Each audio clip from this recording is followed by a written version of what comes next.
Hi everyone, আমি ভাস্কর। আজকে কথা বলবো বরবাদ, সাকিব খানের বরবাদ সিনেমার বস রিয়াকশান বলো, রিভিউ বলো আজকে করব।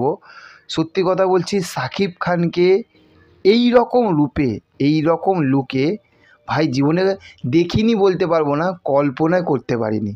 সত্যি কথা বলছি, কল্পনা করতে পারিনি।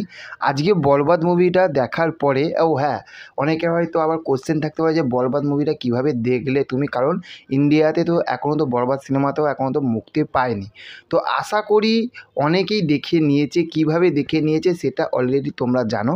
কিন্তু আমাদেরই দমদমে আমি যখন ট্রেনে যাচ্ছিলাম, সেখানেই একজন সাকিবিয়ান বলা যায় তাকে, তো সাকিব খান ব্যাপক ফ্যান, সে দেখছিল।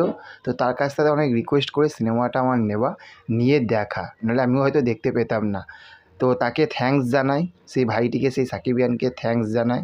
অসাধারণ মানে ছেলেটির ব্যবহার, বলল ভাইয়া বইটি দেখো, মন ভরে যাবে। তো সেখান থেকে আজকে রিয়াকশানে আসি। প্রথমেই বলবো যে সাকিব খানকে একজন ভিলেন রূপে এনে তাকে হিরো বানাতে পেরেছে, সেটা হচ্ছে ভাই মেহেদী হাসান হৃদয় ভাইয়া। সিরিয়াসলি বলছি।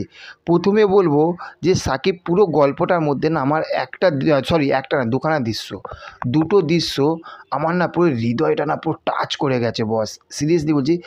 একটা হচ্ছে যখন সাকিব খান যখন ড্রাগসের নেশাটা ছাড়বে আর সেই সময় হাসপাতালে ছটপট করবে, ওই যে অভিনয়, সেই যে চিল্লানো, আমরা এই রকম চিল্লানো অনেক আগে দেখেছি কিন্তু হৃদয়টা টাচ করতে পারেনি। কিন্তু সাকিব খান কিন্তু সেই হৃদয়টা টাচ করেছে, মানে সেই যে মুমেন্টটা, কয়েক সেকেন্ডের মুমেন্টটা, ওটা দেখার মতন ছিল।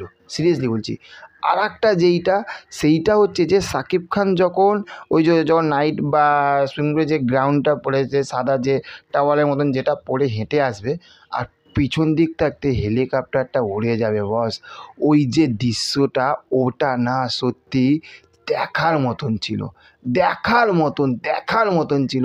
মানে সাকিব খান যে এইরকমভাবে অভিনয়, তার আমি আগের অভিনয়গুলো দেখেছি, বিশ্বাস করো। তুফানে আমার ব্যাপক লেগেছিল, তার আগে প্রিয়তমাতে আমার মোটামুটি, রাজকুমারতে আমার মোটামুটি, কিন্তু বরবাদে না বস, আমি বরবাদ বললাম, বরবাদ আমাকে করে দিয়েছে। এই রকম অভিনয়, এই রকম তার ডায়লগ দেওয়া, এই রকম তার মানে যে সংলাপগুলো সে যখন বলছে, সেগুলো ঝলসে রেখে দিয়েছে, পুরোপুরি ঝলসে রেখে দিয়েছে। এবং সে যখন ড্রাগসের নেশাটা করছে, সে যে একটা অভিনয় করছে, সেইটা কিন্তু বস সে বুঝতে দেয়নি। সিরিয়াসলি বলছি, সেটা সে বুঝতে দেয়নি।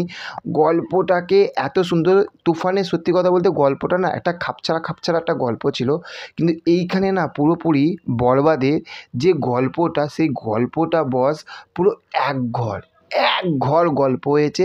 এবং লাস্টের দিকে যে ক্লাইম্যাক্সটা এসেছে, অলরেডি তোমরা বরবাদ সিনেমা দেখে নিয়েছো, তবুও আমি বলতে চাইছি, হয়তো অনেকে হয়তো দেখেনি, কিন্তু ক্লাইম্যাক্সটা আমার এখনও পর্যন্ত বলাটা উচিত নয়, কারণ এখনও পর্যন্ত অনেক দেশে এটা রিলিজ হওয়া বাকি রয়েছে, তাই না?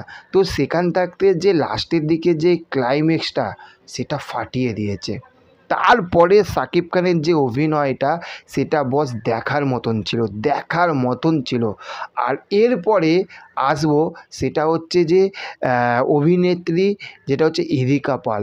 ওফ ভাই, কি অভিনয় করেছে, কি অভিনয় প্রথম থাকতে লাস্ট পর্যন্ত। তারও মানে সাকিব খানের পাশাপাশি তারও অভিনয়টা না বস দেখার মতন ছিল, তার এবং হচ্ছে যে ব্যাকগ্রাউন্ড মিউজিক, এবং যেখানে শ্যুটিংগুলো তৈরি মানে শ্যুট করা হয়েছে, যে স্পেসগুলো, সেগুলো মনে হচ্ছে যে হ্যাঁ, এটা সত্যি যে একটা টাকা যে খরচ করেছে, একটা এক্সপেন্সিভ। দেখুন, একটা বাংলাদেশের সিনেমায় 13-14 কোটি টাকা মানে অনেক, কিন্তু আমাদের বাংলা সিনেমাতে 13-14 কোটি টাকা মানে অনেক, কিন্তু এই যে এত কোটি টাকা খরচ করে যে সিনেমাটা যে তৈরি হয়েছে, সেটা বস দেখে বোঝা যাচ্ছে, এবার এত কিছু ভালো বললাম, খারাপ তো কিছু আছে, পুরোই যে ভালো আছে এটা ভাববেন না, খারাপ আছে।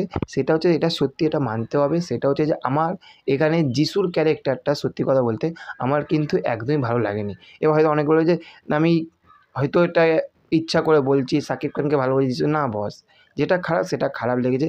যিশুর প্রথমের যে ক্যারেক্টারটা, প্রথমে একদম এরকমভাবে যখন চুমুটা দেবে, ওই জায়গাটা আমার যিশুকে ভালো লেগেছে। তারপরে না যিশুকে না মনে হচ্ছে যে ওর যে একটা স্ক্রিপ্ট, যে একটা মানে লেখাটা, ওর লেখাটা আরেকটু স্ট্রং হলে আরেকটু ভালো লাগতো এটা। তারপরে যে যিশুর যে ভাই যে মানস সাজদেব, ওরও অভিনয়টা আমার মোটামুটি লেগেছে। এবং এখানে হ্যাঁ, আরেকজনকে ভালো বলতে হবে, সেটা হচ্ছে যে আরিয়ান মির্জার যে বাবা, মানে শাকিব খানের বাবা যে মিশা সওদাগর যে অভিনয় করেছে, উনি তো ফাটিয়ে দিয়েছে বস। সিরিয়াসলি বলছি, উনি পুরো ফাটিয়ে দিয়েছে। এতদিন পরে ওনার এই অভিনয়টা দেখে আমার তুফানের থাকতো, কিন্তু এইখানে কিন্তু ওনার এই অভিনয়টা দেখে কিন্তু আমার ব্যাপক লেগেছে। একদম সিরিয়াসলি বলছি, ব্যাপক লেগেছে।